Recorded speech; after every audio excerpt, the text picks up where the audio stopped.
I'm so glad you're with us on the Clark Howard Show, where it's about your empowerment with knowledge so that you can pack a punch in your wallet. I hope you learn ideas from me so you'll keep more of what you make. Our web address, clark.com, CLARK.com. When you have a question for me, clark.com/ask. Coming up in 20 minutes in today's Clarkrageous Moment, an ugly practice does not go away. Phone cramming, where you get ugly, trash, phony charges on your home, business, or cell phone bill, and the phone company is in cahoots with the crooks because they take a third of the cut. I'll tell you the latest where people are being ripped off with phony crams in just 20 minutes. And later this hour, it's amazing how many people get hassled by debt collectors. I want to tell you about new rules of the road for debt collection, and that's coming your way in just a half hour. I want to tell you about an opportunity and a hazard that is growing as an option for you on the web. I first saw this, I don't know how many weeks ago, at a website called Jet, JET.com, the people that were just bought by Walmart. When you go to shop at Jet, they make it really transparent that you have a choice between buying something with normal liberal return rights or that you waive the right to return merchandise unless it's broken or defective. And in return for waiving the right to return, you get a cheaper price. Jet goes further, and if you'll pay with a debit card instead of a credit card, you get to buy merchandise even cheaper. Now, that is dangerous because when you buy online, you give up any rights to charge back if you don't receive merchandise if you pay with a piece of trash fake Visa or fake MasterCard, where with a real credit card, you have the right, if you don't receive goods or services, to dispute with the card issuer. On the other hand, if you pay with a Visa check card or the MasterCard equivalent, even though you'd be getting a lower price, if the goods don't show, you're out the money. But I digress because the trend I want you to be aware of is that the return rate, especially with something like women's clothes, is a massive issue for online sellers. Because a big percent of the things ordered are sent back. And because return privileges have been so simple and usually free, it's not been at all unusual for people to order, let's say a woman might order 6 different outfits and 4 different pair of shoes and treat the delivery of those items almost as having gone to a store, try everything on, maybe keep one of each and send everything else back and get a credit. Well, that is Armageddon for a retailer. So if you know exactly what you want and you don't need the privilege to have the ability to return without any fee, you should consider the variable pricing that will definitely be in play through this Christmas shopping season. And I'm usually, when I buy something, I'm pretty decisive about wanting that item, and I take the lower price. On the other hand, if you know that you're not really sure and returning the item is an ever-present possibility, then don't take the bait, don't take the cheaper price. But for me, without exception, when I've been made an offer like the ones on Jet for the cheaper price without right to return, I take it. Grace is with us on the Clark Howard Show. Hi, Grace. Hi, Clark. How are you?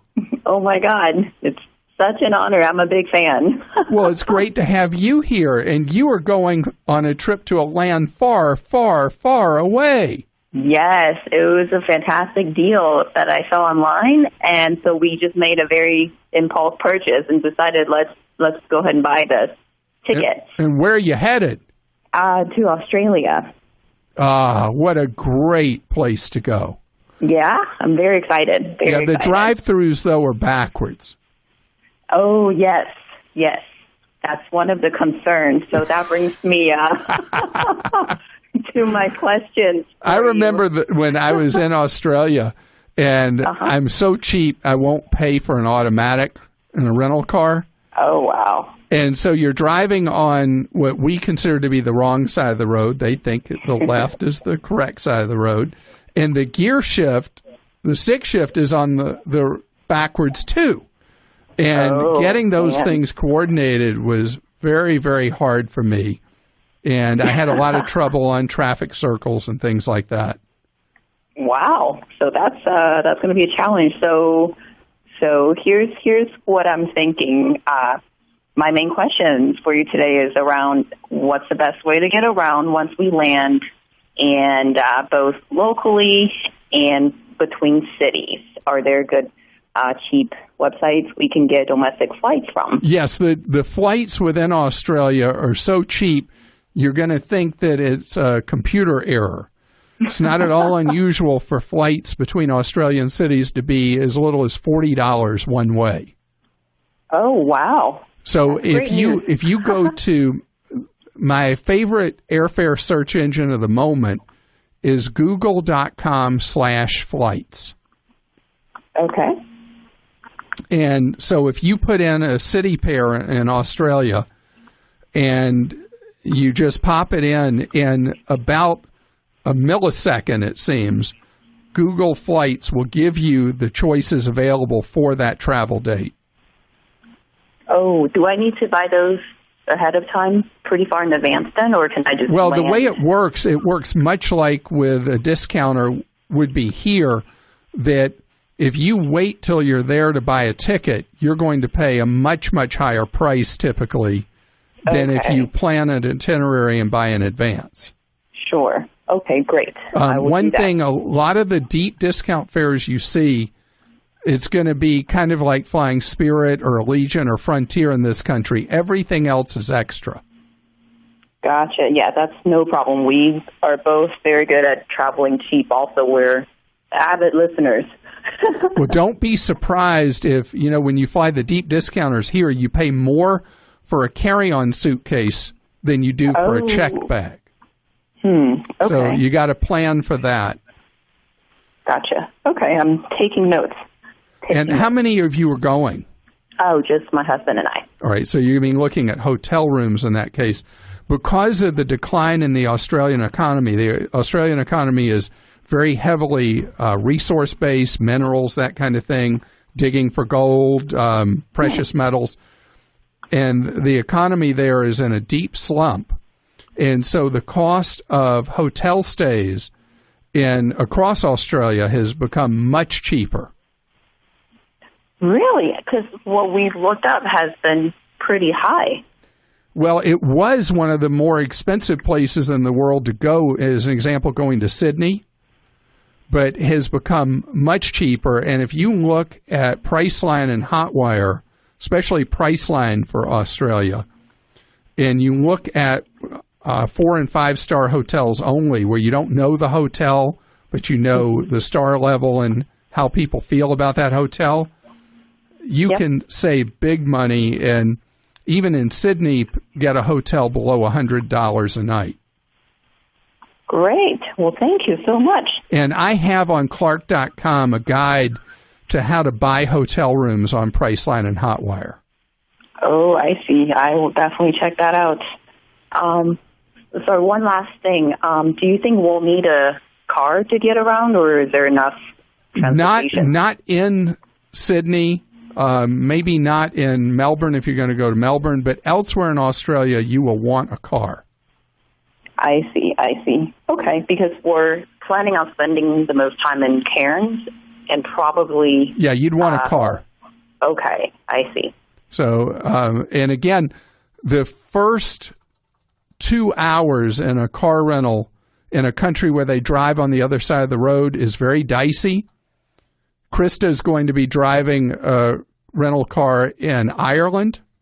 And fortunately for her in Ireland, the roads are so narrow that it doesn't really matter what side of the street you're on.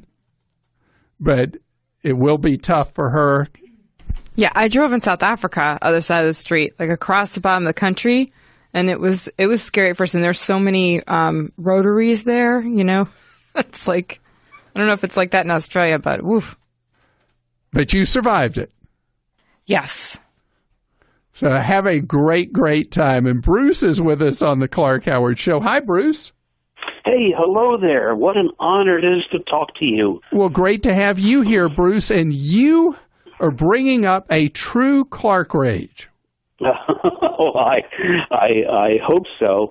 Not that you need to be outraged, but here's one more thing. I go to the local office supply store and see all these printers, all-in-one printers that are all around $100, and they seem to have every bell and whistle that exists.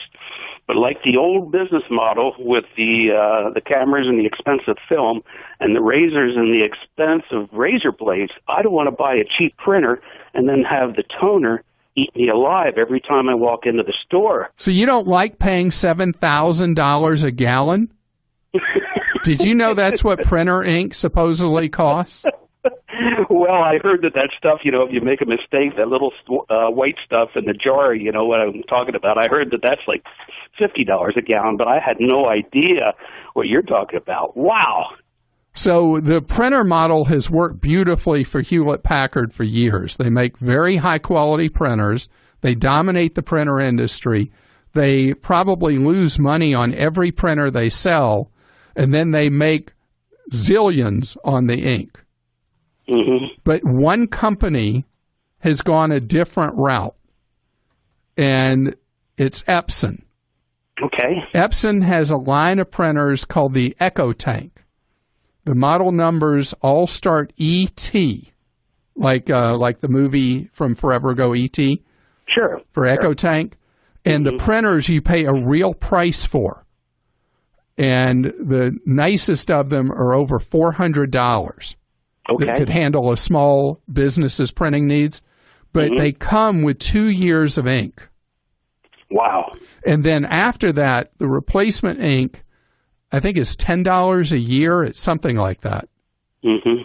So for someone doing any meaningful printer volume, doing the Epson Echo Tank, even though you pay so much more money up front, because the cheapest one of their printers is $200 and something, it's way worth it versus what you pay for the cartridges, even the first time you need new cartridges for a Hewlett-Packard. Well, that's great to know. That is absolutely fabulous to know. What I don't understand, though, is how did they decide to go this direction with the business model being so strongly swayed in the other direction? Oh, because it works. I mean, why does Gillette lose money on every razor handle they sell? It's so that they can get you buying their frightfully, incredibly pricey blades. The same business model. So it's proven that when somebody goes in to look at printers, they look at the features and they look at the price of the printer, and they never think about what that ink is going to cost that goes in that printer. So Hewlett-Packard is doing what the marketplace tells them they should do. But if you can run against the tide of the marketplace and do what's best for your wallet long term, the Epson Echo Tank is in a class by itself. You know, the enemy of our wallet is lack of clarity, and you see it with the bills you get. Think about some of the bills you get from technology companies that you can't figure out, heads or tails, what in the world you're getting billed for. Well, in that confusion, well, it makes it really easy for criminals to march right in and steal your money. It is today's Clark-rageous moment. Scams, ripoffs, outrages. It's a Clark-rageous moment. AT&T is getting fined again and having to pay restitution again for helping crooks steal money from its loyal customers through doing what's called cramming, where crooks put through phony charges on your AT&T phone bills And then because people don't read through the million pages, or worse, people have e-bills coming from their cell phone company, they don't see or know what's actually making up all the charges on their bill. It makes it super easy for the criminals to put through totally made up things. Could be charges for any innocuous phrase, could be telecommunications services, could be directory whatever, anything like that. And then the phone company, as best people have been able to determine, the phone companies get a third of the cut for taking the money from the criminals and looking the other way. AT&T has already had to pay over $100 million for helping the crooks steal from you. This time, they're only having to pay almost $8 million for helping the crooks steal from you.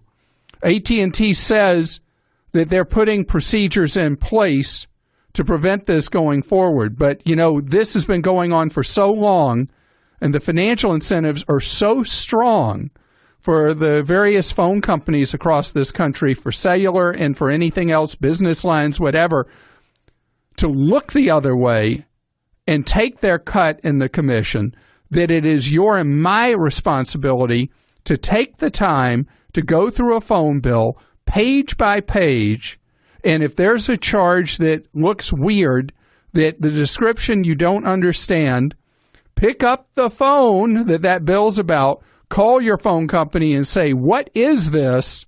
Because it's your money going down the drain. Rocket Mortgage by Quicken Loans proudly supports this podcast. Rocket Mortgage brings the mortgage approval process into the 21st century. It's fast, powerful, and completely online. You see, Rocket Mortgage has taken all the complicated, time-consuming parts of applying for a mortgage out of the equation. Hate searching through stacks of old files and paperwork?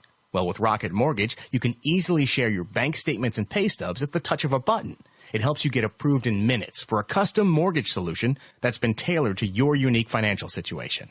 Even better, with Rocket Mortgage, you can do all of this on your phone or tablet. It's a quick online process that you can manage from the convenience of your couch. So if you're looking to refinance your mortgage or buy a home, check out Rocket Mortgage today at quickenloans.com/save. That's quickenloans.com/SAVE.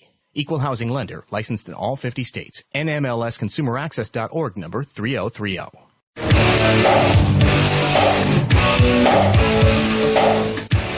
I'm so glad you're with us on the Clark Howard Show, where it's all about you learning ways to save more and spend less. And don't let anybody ever rip you off. We're going to talk about a big rip-off that drives me crazy in just a second. Our web address, clark.com. That's not the rip-off. Clark.com is the antidote to rip-offs. You got a question for me? Clark.com/ask. Now, I always mess up that word. Did I pronounce it right this time, Krista? Antidote? Anecdote. I said antidote to scams.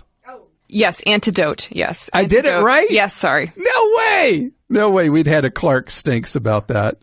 But what really stinks are the rogue bill collectors, debt collectors, that come after people who don't owe a debt.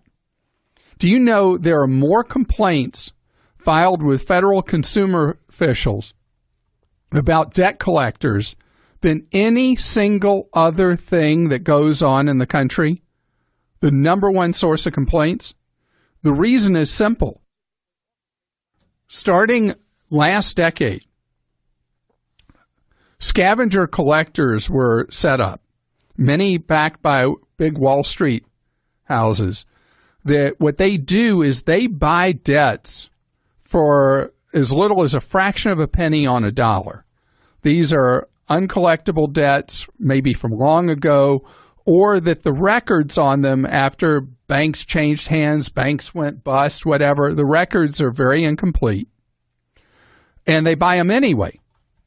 And then the scavenger collectors go after anyone they can find of same or similar name to the individual they have on a printout. The printout would not have any real description of the debt, any accurate amount of the debt, anything like that. But the scavenger collectors that account for most of the problems with debt collection in the country, the only thing they were about was taking what they bought for maybe a penny on the dollar and typically turn it into 14 cents on the dollar. That they would have success using tactics of intimidation and, as has been discovered through recordings, secret recordings and things like that, threaten to kill people, threaten to put people in jail, talk to young children and tell them mommy's going to go to jail if she doesn't pay this and things like that. It is an industry that is, let me tell you, being a bill collector or debt collector is not an easy job. It's a thankless, difficult job. But there are many organizations in this country that do it right. Unfortunately, the whole industry is being tarnished by these scavenger collectors. And it has hurt me so much over the years when someone will call into me and it will turn out that they have paid a debt that was not theirs because they were so threatened by the debt collector. It may have been someone who had a name similar to theirs, but the debt collector doesn't care. The debt collector just wants money. And by making threats of violence or jail or whatever, they have been able to convince people to pay money they don't owe by calling people hundreds of times a day. Unbelievable practices.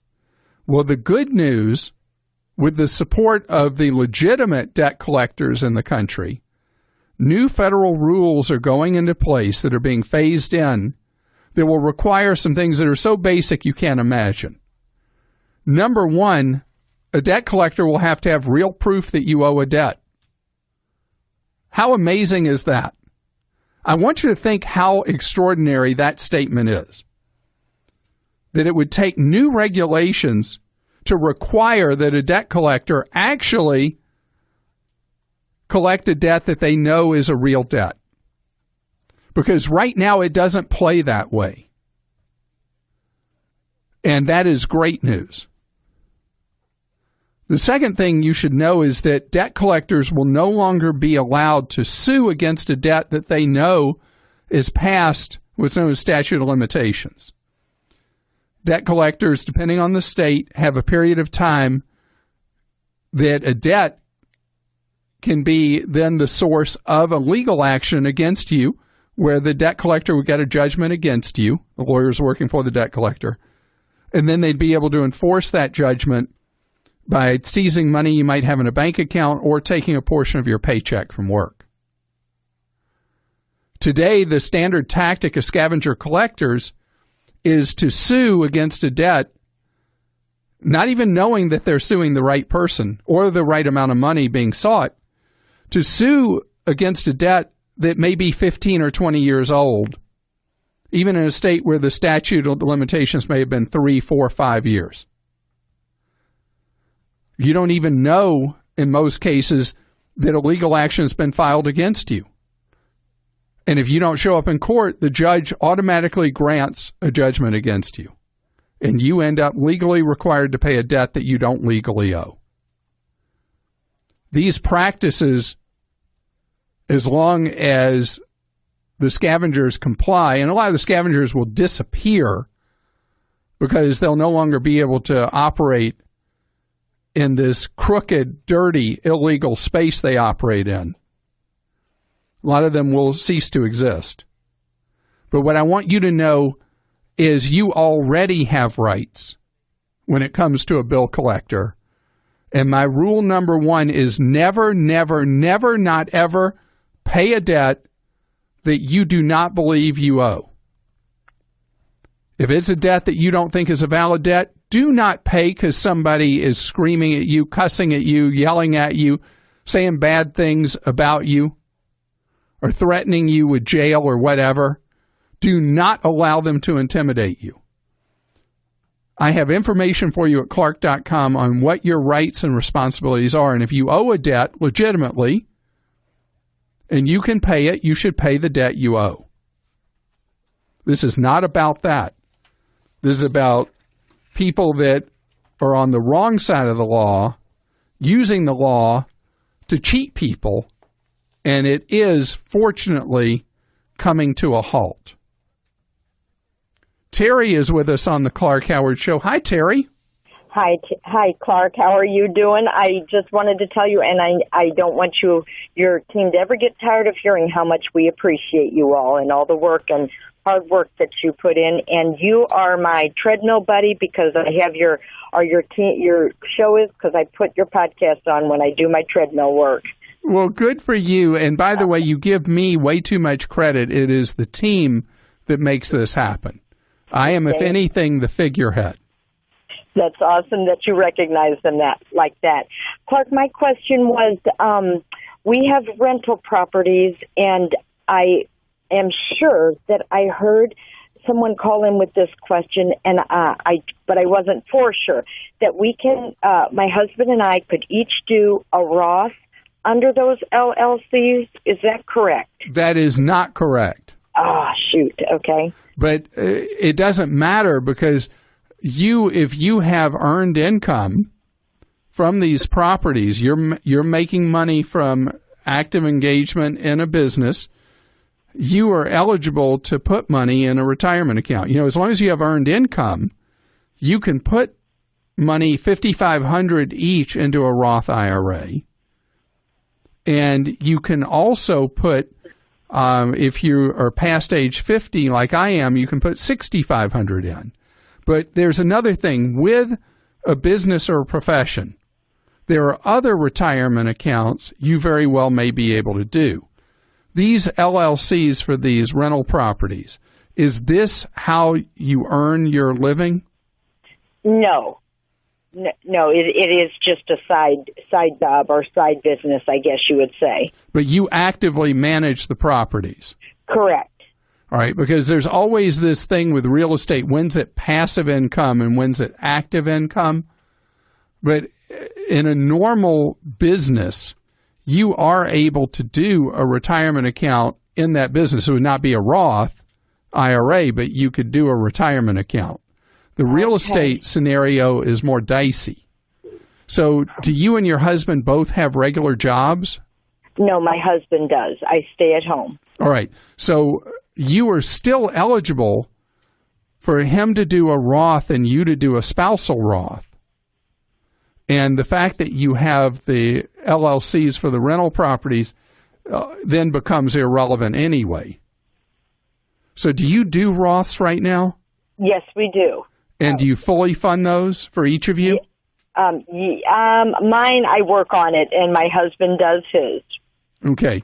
So if you wanted to do anything more, that would be where I'd do the effort, is getting to where you're maxing out those Roths. Okay. But you bring up something that I'm so glad you mentioned, and that is the value when you have a side business of doing retirement accounts. And most people who have side employment, which again, rental properties, depending on how they're structured, may or may not be considered to be a true side business for the purpose of doing what I'm about to say. But if you have like 1099 income, you're doing self-employment income, you are eligible to do a very, very easy to set up, takes like no paperwork, for free, to set up a SEP, a simplified employee pension, that allows you, in years you can afford it, in years you've made a good profit from your self-employment income, you're able to put huge money aside into a retirement account. To a year where you can't afford to, you can put nothing. The SEP is a half-page form that you don't even file with the IRS, but you provide it to whatever company you want to set up your SEP with, and you can use any of the low-cost companies on my investment guide and just start putting money into it. The maximum this year is maybe $53,000, somewhere right in there, that can go into a SEP, way beyond the limits of what you can do with a Roth or even with a traditional 401k. Mark is with us on the Clark Howard Show. Hi, Mark. Greetings. How are you? Great, thank you. You have triplets. Yeah, don't drink the water in Indiana. It's bad for you. I guess so. Wow, but you got it all done at once. So you are on such a different plan. I have 3 only children, is what I call them. Because my kids are 27, 17, and 10. Well, 3 girls, 11. It's drama all the time, but I'm living the dream. So you gotta live in the moment, and so that's what we're doing. All right. Well, how can I be of service with the triplets?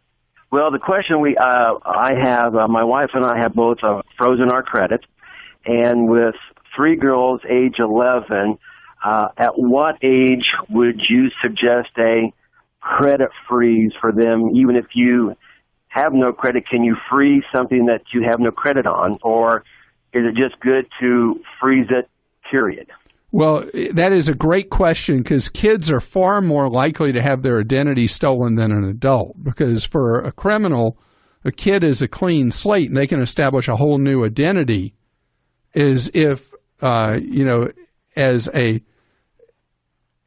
that child's, full name, the whole bit, and that kid's social security number, because they've got no real history there. Right. So they can set this whole thing up, which is why, and it's not discovered typically till if a kid goes to college at age 17 or 18.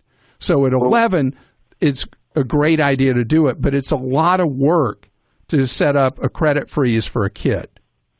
So it's a lot more difficult than it would be for an adult. Right, because for an adult, you just go online to the websites of the 3 bureaus, right, set aside about 15 minutes of your life, and it's done. With the kids, you have to mail in information to the credit bureaus, prove that you have a right to do so. It's like going back to the analog era. Nice. It's like 1990 all over again. Now, you happen to live, roughly half the nation's states allow child credit freeze, and Indiana is one of those states. This started in Maryland perhaps 3 years ago as the only state in the country that permitted it. And like in a blink, when you think about legislatures around the country, that it's been adopted so quick, it shows what a problem child identity theft has been. We were not going to we were not going to do that, but then about a year ago, we got a letter from a quote-unquote a big healthcare company said, you were one of the millions of people whose files maybe had been compromised, and so that's when it came on the radar, like, should we or shouldn't we? So I'm just looking for wisdom today to see what if you're willing to set the time aside for triplets, you figure it's going to take probably 90 minutes of your time. Okay. If you're willing to do that and provide the documentation to the bureaus and pay the fees, which are relatively small, because you'd be freezing each kid for the next 7 years with the one-time fee, I would say that if you can get that time aside, it would be worth it. The medical thing you talked about, do you know there was another breach just in the last week of a big medical system? No. And millions of people's information is out there right now, and it affected all kinds of information. The medical system is one called Banner Health, and it hit just under 4 million people. Ooh. And apparently the criminals have deep records potentially on people with way beyond just Social Security numbers. So the criminals have been very clever about going after people's medical records because the medical providers have such extensive files on us that it is a treasure for the crooks and really a hassle for us. Danielle is with us on the Clark Howard Show. Danielle, you were watching out for your wallet. What did you find lurking in your bank stuff? I found a $5 a month maintenance fee that I've been being charged for the past 6 months. Yuck. So you had free checking, and then suddenly your bank decided you were no longer free? No, it was a savings account, and when it was rolled over from some money that I inherited so I didn't even open the account. So when I turned it into a statement savings versus a passbook savings, I made sure to ask, are there any minimum balance fees? Because I keep all of my money in a smaller local community bank because I listen to your show, and I work in Manhattan, so I didn't I wanted to be able to have access to cash if I needed it. So that's why I had to keep this little account with the megabank open. And I was told up there, no, there's never going to be any sort of fee. You don't have to keep a minimum balance. But they lied. So what happened? Yes. What happened when you discovered they had run off with $30 of your dollars to that point? I went to a branch in Manhattan near where I work, and when I questioned it, they tried to blame me, and they gave me this runaround. Oh, no, your account was transferred to a new kind of account, and you should have read the mail. Quick! We are almost out of time. Mm-hmm. Were you able to get your money back? No, because the account was closed before they could refund it. So closed? Oh, there's a mystery there. Hang on just a second. I got to hear that mystery. When you're going to buy a car, pricing information is great and necessary. But there's more to doing it than just the price. There's the actual buying experience. If you want to enjoy a better one, you should go to a True Car certified dealer. They're there to help you find the car that you want, and they're also what make True Car unique. With True Car, you can connect with a local certified dealer that you choose, so you can lock in a guaranteed savings off the MSRP and enjoy a totally better buying experience. And by better, they also mean faster. Over 2 million cars have already been sold to True Car users who have visited their True Car certified dealer. And there are over 11,000 True Car certified dealers nationwide, so it's probably pretty easy to find one near you. And check this, for a new car, average True Car users save $3,279 off MSRP. All right, so you're probably wondering, how do I do this? It's easy. Just go to TrueCar.com or, right there on your phone, download the TrueCar app. You can find the car you want, see the TrueCar pricing curve, which shows you what other people in your area paid for the same car, and that way you can know you're getting a good price and feel confident. Then you'll get a guaranteed savings certificate from the TrueCar certified dealer. Go to the dealer, and your guaranteed savings off MSRP will be honored, and you enjoy a quick, easy experience. How's that for car buying? So when you're ready to buy a new car, or even a used one, visit TrueCar.com or download the TrueCar app and enjoy the better car buying experience. Some features are not available in all states.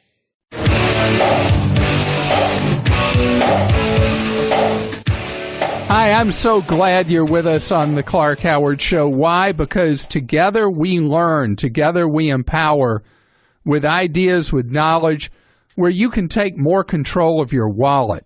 I have important information about your wallet coming in just seconds, how to stretch your dollar a way you might not have thought about. Coming up a half hour from now, college starting again in a lot of the country in the next few weeks. You want to send a kid off to college with some plastic. What plastic should they go with? You don't want them to have a credit card, so what's the alternative? There are these prepaid cards. How do you know if they're good or they're trash? I'm going to tell you what you should look for. Let's say for any reason you need a prepaid card. How do you pick the right one? I have the latest info for you coming up in just 30 minutes. Our web address, clark.com. When you have a question for me, clark.com/ask. So I said, how do you stretch your dollar better? The answer to that, one of the most unusual answers, is choosing where you live. In America, people used to pick up and move for all different reasons, job opportunity, weather, who knows what, taxes. Today, people don't move as much. A lot of it has to do with two-income households.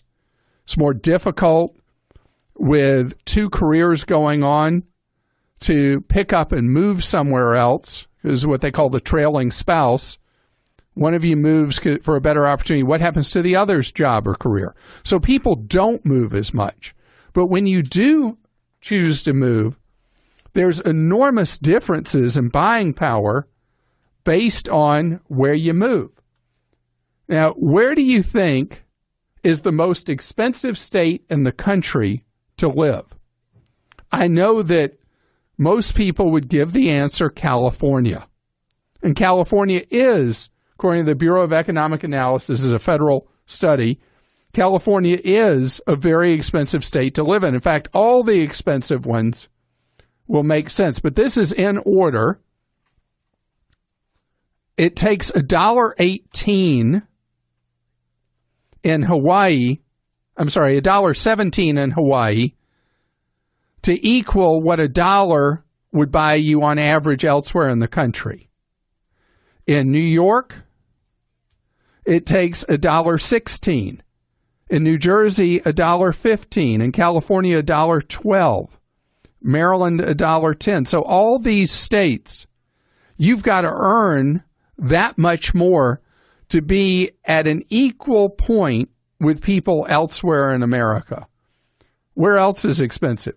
Connecticut, Massachusetts, Alaska for obvious reasons, the same as Hawaii, the remoteness. But this one would be a surprise because it's a very low tax haven. New Hampshire ranks as one of the more expensive states in the country to live in when you look at overall living costs. As far as the cheapest states to live in, Mississippi wins the crown. $1 in Mississippi goes much further than anywhere else in America, followed by Arkansas, Alabama, South Dakota, Kentucky, West Virginia, Ohio, Missouri, Oklahoma are the cheapest states.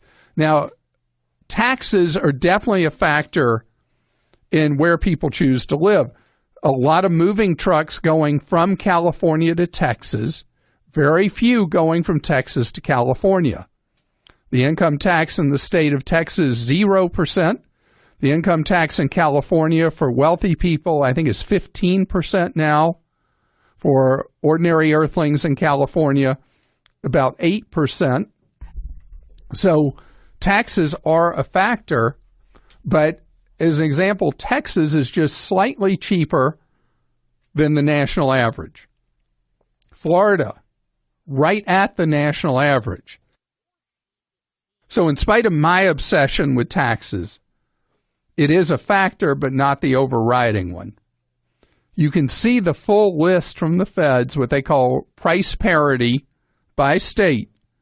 On Clark.com, we've got the chart with the stats, and it is very clear that when you're looking at a job somewhere else in the country, or you're looking for a more affordable cost of living, that knowing this chart can help you make a smart decision if you are somebody who has some get up and go. Paul is with us on the Clark Howard Show. Paul, you are from Ohio. Are you surprised that Ohio is one of the least expensive states in the country to live in? No, that's not very surprising. I've been to plenty of other states and paid all sorts of higher money, and always glad to get back to Ohio where rent and food and gas and everything is a lot less expensive. So what are you paying right now for gasoline? I think I just filled up today for, I don't remember exactly, but $2.20 something. Now, you know, people are laughing at you in the low-tax states on gasoline where they're paying like $1.55 right now. That's not bad either. Yeah. So what's going on with you? How can I be of service? Well, my question for you today was, later on in life, I have both a thrift savings plan and a federal retirement. But I was looking more in the shorter term. I have maybe about $3,000 to play with that I was possibly thinking about investing in something like gold and silver.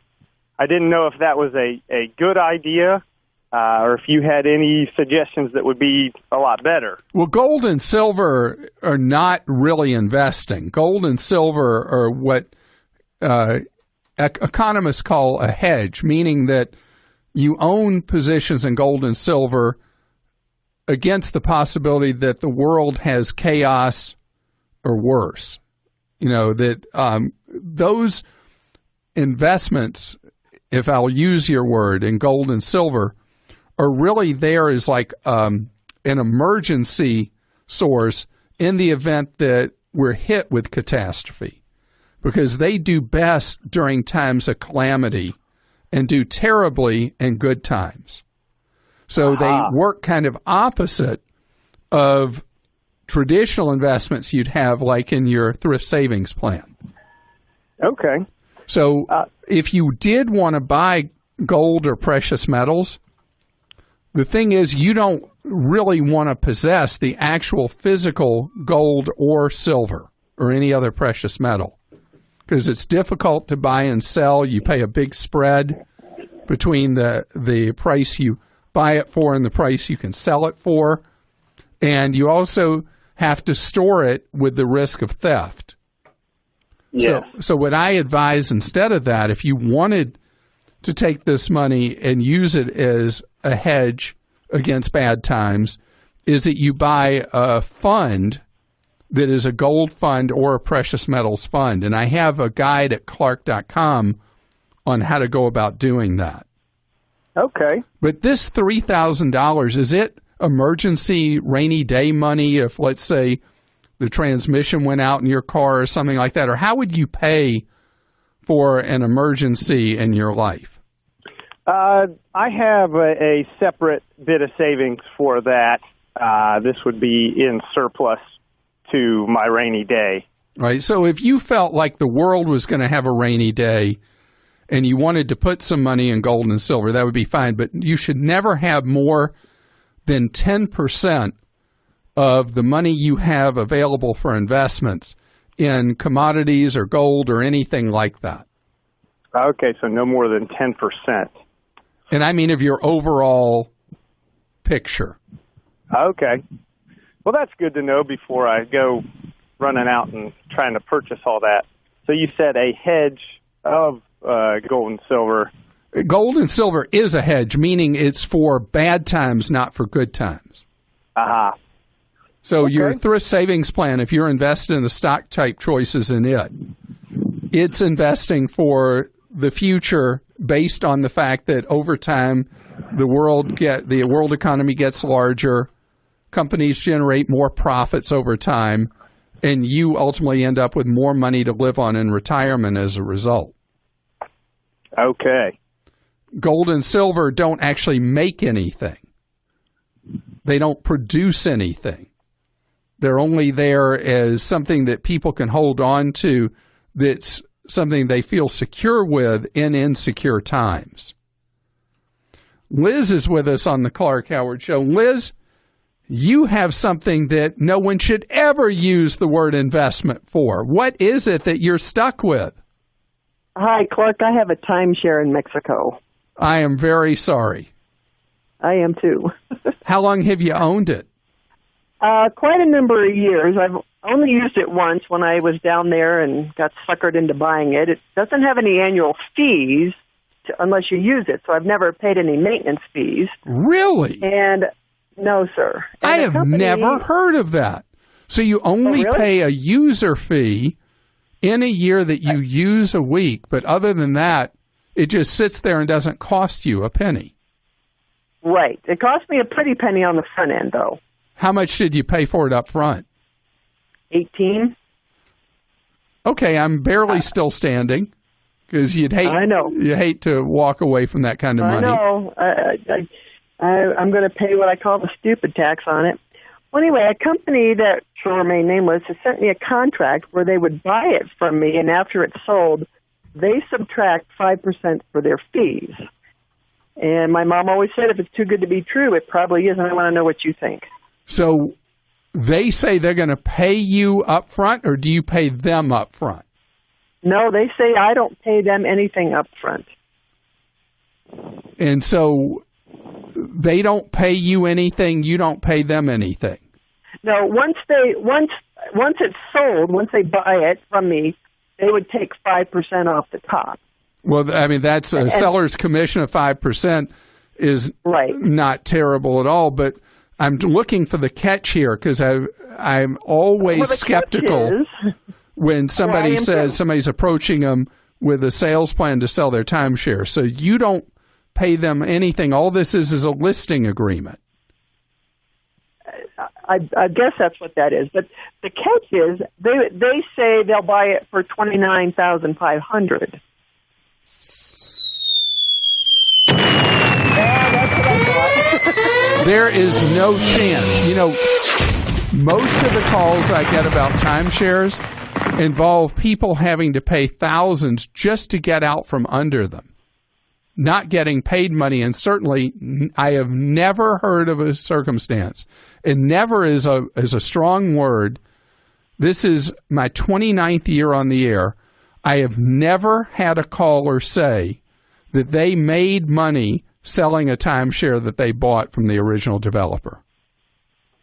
So I can tell you there's now with you telling me that there's a 100% chance that's a scam.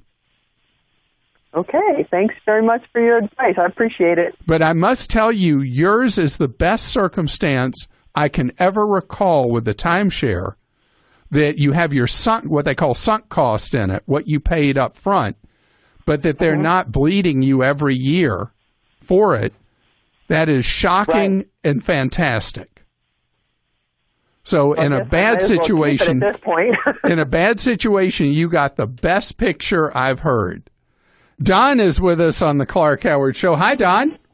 Hi, Clark. How are you? Great, thank you, Don. How can I serve you today? Basically what I'm doing right now is I'm looking for a job, re-entering the job market, and it's been a while since I really looked for a job outside the company that I had worked for, and I was wondering if you could recommend any legitimate websites for where you can look for jobs. How many years did you have with the company you were with? 15. 15. All right, so what's changed in those 15 years is that for someone who would be what's called mid-career, LinkedIn is the number one tool that people use. Okay. Are you on LinkedIn? Yes, sir, I am. And have you found it not to be successful linking in with other people, or? A little bit. I admit I haven't really pursued it as aggressively as I should have, but I really don't see a lot of the opportunities that I would be expecting my applications to be successful. All right. So, do you have a specific set of skills that is it's more individualized, the company you were with, or to a particular kind of job? It's to a particular kind of job, and to some extent to the company that I was with. Yes. All right. But it is a specific kind of job that there would be other employers that have something that would be equivalent, right? Yes. How many competitors are there, direct and indirect, to the company you worked for? 3 to 4, plus a lot of their customers that used our product. Then that's who you want to be. You want to make a list of those customers and of those competitors. That's your target. Okay. And you can use LinkedIn in combination to try to find people at those customers. You probably know some people at the customers from your 15 years. That's true, yes. And so you want direct contact with those people that are the people who know you, who know the quality of your work, know your experience. So you don't want to just be a disembodied person. You want to be the person they know, and that's why you start with the people that you know. So I would start sitting down at a computer or sitting down with a pen and paper and start thinking through all those companies that you interacted with over the years. And Don, those are your greatest prospects and targets for you to find employment, because they're people who already know you, know of your work, and know your skill set. And start there, spend your time there, and you never know where contacting those people spends out to another person or another company you might not have thought about where your skills would be applicable. Good luck to you. What happens when secrets are revealed? That's the question at the heart of Pivot's Secret Lives of Americans. It's a groundbreaking documentary series that looks at the secrets we all keep, the strength it takes to reveal them to family and friends, and the realization that you are not alone. You can watch an all-new episode of Secret Lives of Americans this Friday at 10 p.m. Eastern and Pacific on Pivot. Secret Lives of Americans deals with some really important subjects, such as religious tolerance, addiction, transgender rights, same-sex marriage, and student debt. What makes this show truly unique is that each person filmed themselves with a handheld camera or phone over the course of several days. You see their lives change firsthand when they make the important decision to open up.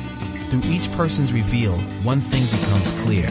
It only takes one voice to change the story. Watch an all-new episode of Secret Lives of Americans this Friday at 10 p.m. Eastern and Pacific on Pivot, the television network from Participant Media. To find out how you can watch Pivot, go to pivot.tv. Stay tuned for 60 seconds of AP News headlines right after this podcast.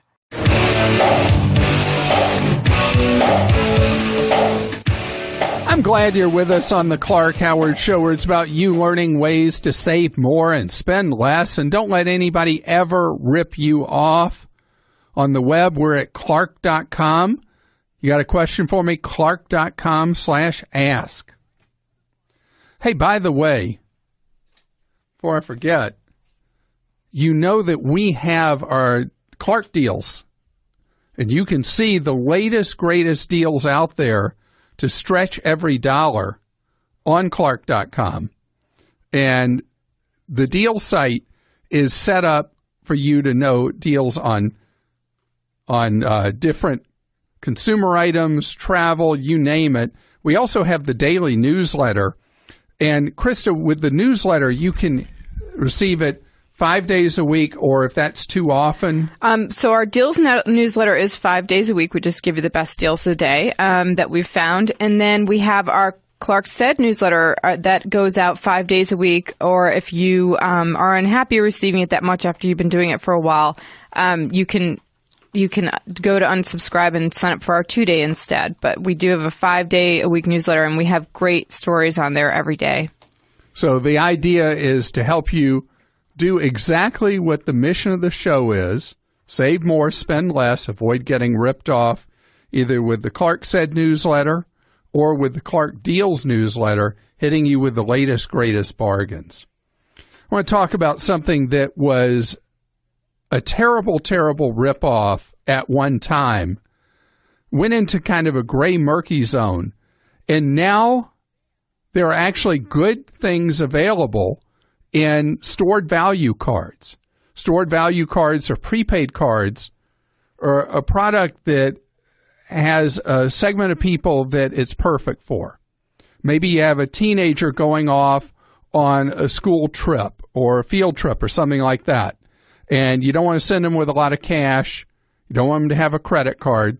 So you send them with a stored value or prepaid card.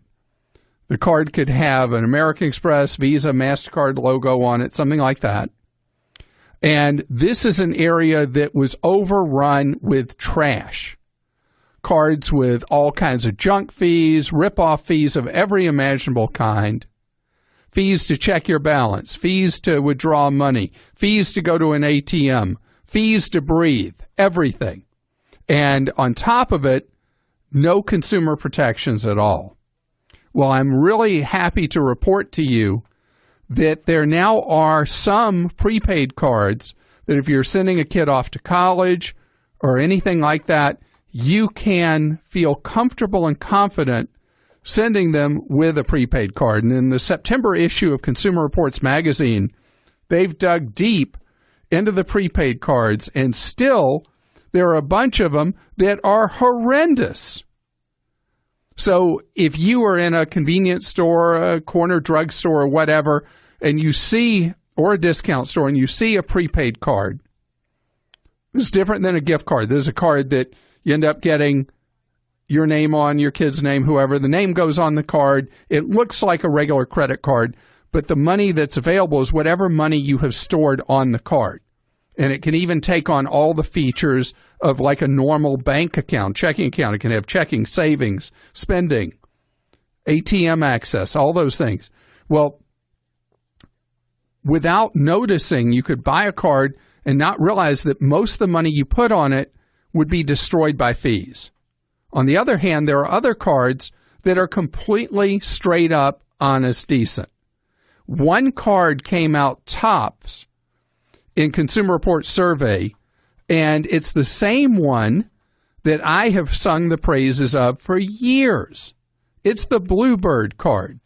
that's available at bluebird.com. Or you can go in a Walmart store and get a Bluebird card.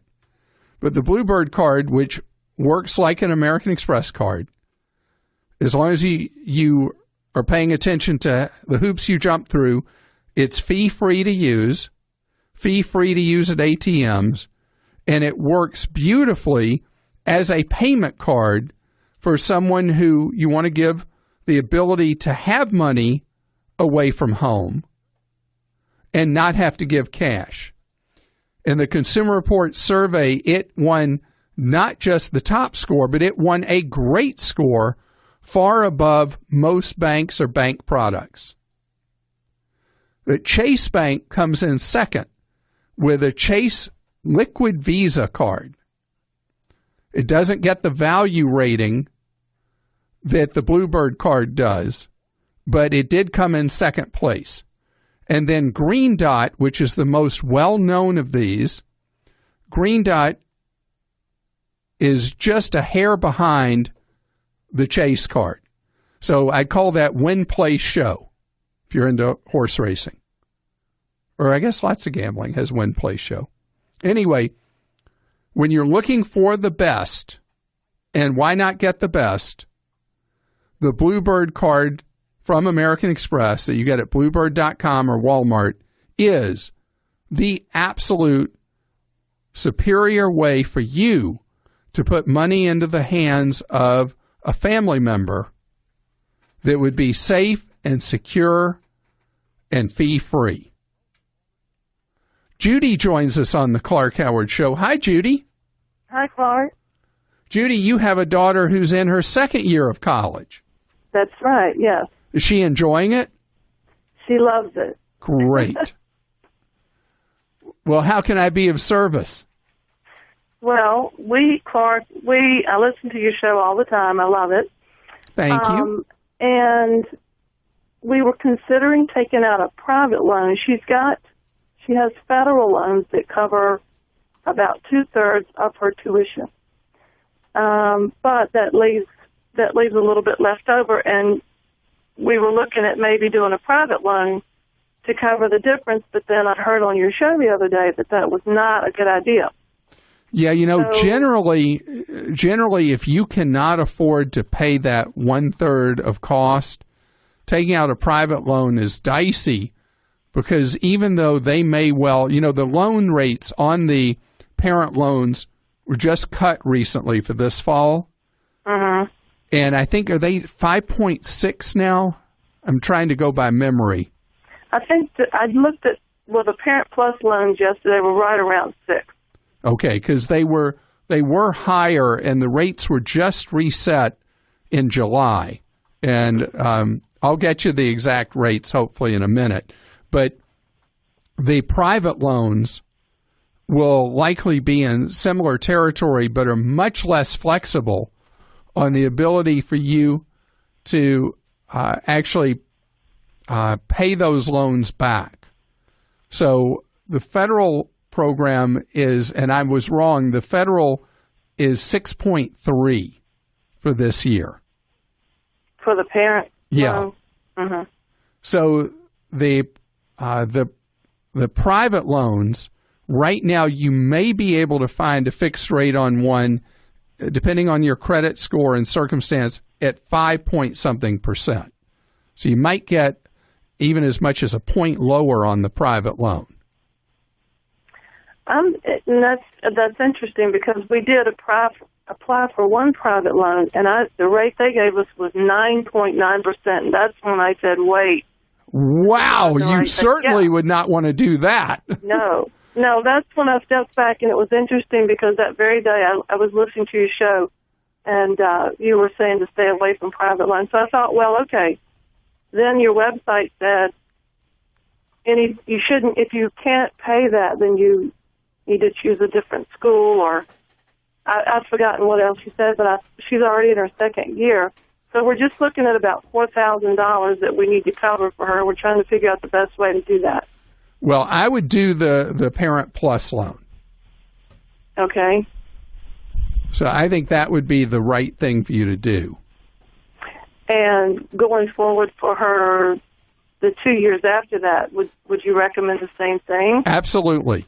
That she borrow the max she can under the loan she can borrow, and then when she exceeds her loan authority on the federal program, that you do the Parent Plus. Now, again, the rate resets every summer for each year, so it'll reset twice more if she gets through in 4 years. Okay. Well, the other, and she's a great kid, but the one thing we were worried about is we want her to pay these loans when she's finished and not us. Ah, well, that's the thing with the parent loan. That's not the deal. Right. we're just. I'm not. And by the way, with the private loans, they're going to make you co-sign generally anyway. Right. They did. Yes, that's what they were asking for. So that's actually worse than you doing the Parent Plus loan. Oh, okay. I didn't know that. So if you're going to cover that gap, then no matter how you slice it, you're going to be legally responsible. You can have the deal with her that she's going to pay them, but you will be the legally responsible party, whether it is a private loan or a federal, but definitely with the loan rates you are being offered, without doubt, do the federal. Amy's with us on the Clark Howard Show. Hello, Amy. Hi, Clark. So you got extra surplus money hanging around. Not too much. You don't? No. A little background. I'm 45. My husband's 52, and we both work for our county government. He's in law enforcement, and he has a pension through his job, and I have a pension as well. And we have some surplus income after all the bills are paid. And we were wanting to do a Roth IRA. I just don't know who to do it with. Also, a little bit more background is that we also have 2 kids in college. So. Wow. So you've got the college thing just like our prior caller. Yes. So do you need some of this surplus money to help with their college right now? Or no. are they? We want it solely for our retirement. All right. So then, yes, definitely you do want to do the Roth. And your husband can do more money in the Roth than you because he's past age 50. Okay. So he can do $6,500 a year. You can do $5,500. Okay. And on my website at clark.com, on my investment guide, I've got the low-cost companies. Okay. So I did see the different companies you have listed. I just don't know who to go with or what would be my best choice. Well, I mean, it's like talking about which of your children is your favorite child, right? Okay. I love all 4 of those choices there. Okay. So I'm fine with you using any of them. The cheapest of all of them generally overall is using Vanguard, but the easiest choice to do is the Target Retirement Fund, where you pick the year closest to when you're going to retire. It's quick and easy. You just pop in the money each year. Little T is with us on the Clark Howard Show. Hi, how are you today? Hey, I'm doing great. How are you, Clark? Good, thank you. So you have a question for me about something you want me to settle as a disagreement among you and your husband. Is that true? Well, I just want to get educated a little bit. All right. Years ago, he, before I ever came into his picture, he paid for a company for an advisory type company for investing in stocks and what have you. And they send him emails, and he deals with them, all these years. And recently, I just learned, he went with a company that teaches him how to sell and when to sell and how to balance his investments. That cost him $3,000. And then a book he read about a man who has different strategies on how to invest, and that follows very successful investors, which was another $3,000. And I'm thinking, wait a minute, you've got 3 people here advising you on how to do your stocks and your shares and what have you. So this is not where he's hired somebody who manages his money for him. He's paying people for their system about how to get rich off of investing, that you buy now, sell now, you buy this, you sell that, on like that?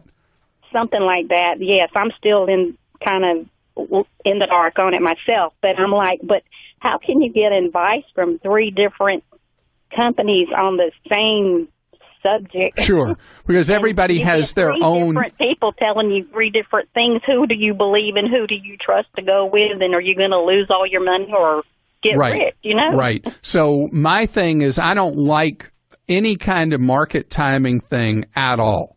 So I'm the wrong one to ask, because I don't care if it's 1 of these or 3 of these. It's not something I believe in.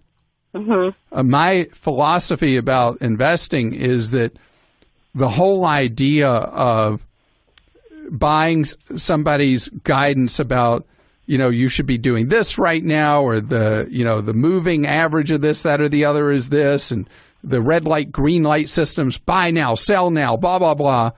To me, that's a form of gambling, and that has nothing to do with investing. It's being a speculator, a gambler.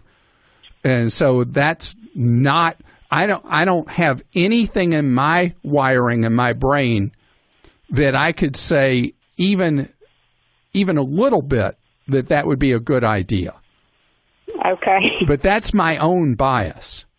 And you're not exactly sure what it is he's doing, but it's obviously distressing you that all this money's going out the door.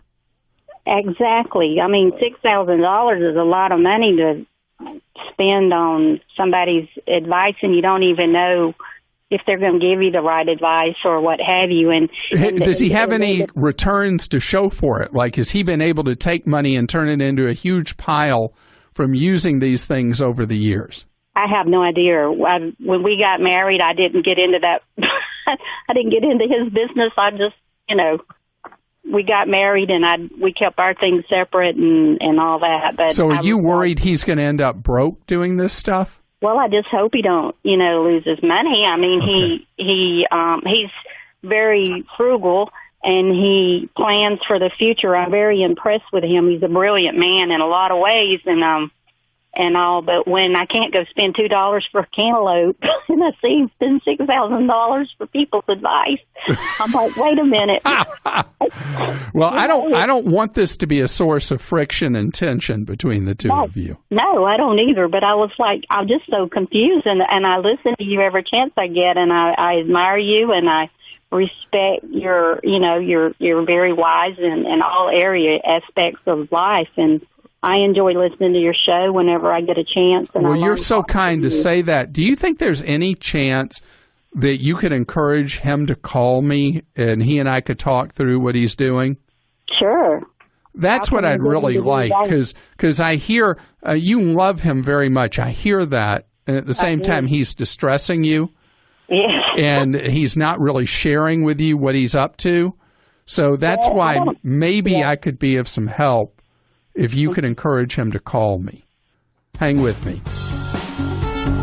Thanks for listening to the Clark Howard Podcast. Download new episodes every Monday through Friday at podcastone.com. That's podcastone.com. Stay tuned for the latest AP News headlines from Podcast One right after this. AP Update, I'm Ross Simpson.